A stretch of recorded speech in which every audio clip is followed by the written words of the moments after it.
So I have got the waffle iron that's preheated. If you just stick it to the highest one, you don't want to cook it on the highest heat unless you want them really, really crisp on the outside and almost raw on the inside. That's the problem. If you cook the outside too quickly, then the inside doesn't have a chance to heat through. So I'm heating it at the 5, but then I'm going to drop it down to the 4 temperature level.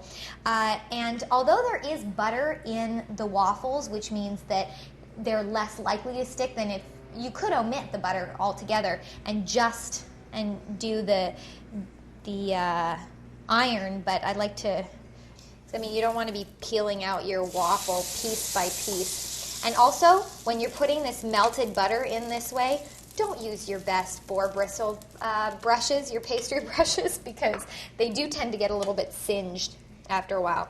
So you want to drop your batter in, and don't be afraid to overfill it, because it will all sort of even out, and you can just even it with the back of, just press it down, that great sizzling sound. And in just a few minutes, this cooks so quickly, just a few minutes, we'll have a great big waffle.